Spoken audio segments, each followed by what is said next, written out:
रामकृष्ण उपदेश विषय युग धर्म। नंबर 1। श्री रामकृष्ण देव कहा करते थे, ताली बजाकर प्रातःकाल और सायंकाल हरि नाम भजा करो। ऐसा करने से सब पाप दूर हो जाएंगे।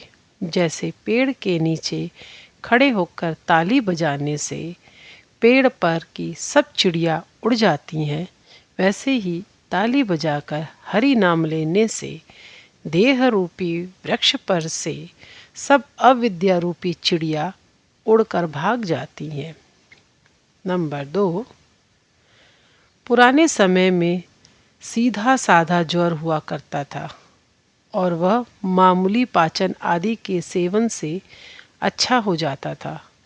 आजकल जैसे मलेरिया बुखार है तो वैसे ही उसका एग्यूमिक्सर उपचार भी है।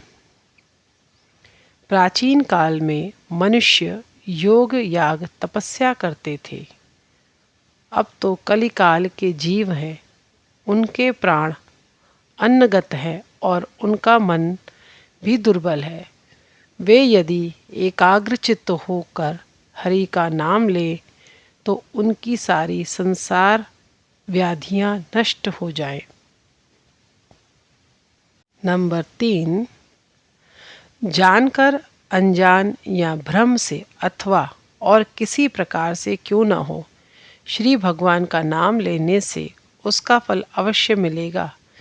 कोई तेल लगाकर स्नान करने जाए तो उसका जैसा स्नान होता है, वैसा ही यदि किसी को ढकेल कर पानी में गिरा दिया जाए तो उसका भी स्नान होता है।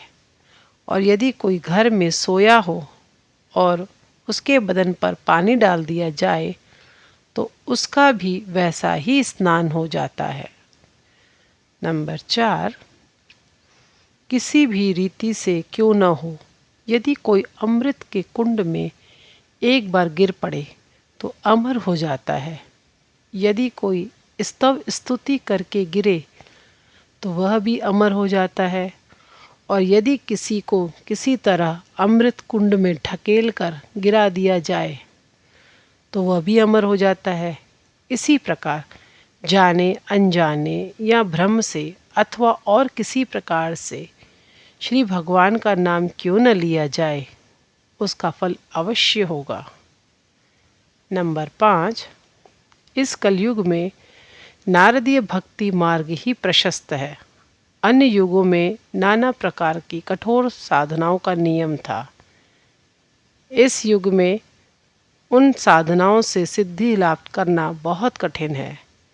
एक तो जीव की आयु ही बहुत अल्प है, उस पर मलेरिया आदि बीमारियां उसे कमज़ोर कर देती हैं। वह कठिन तपस्या करे तो करे कैसे। जय श्री राम कृष्ण।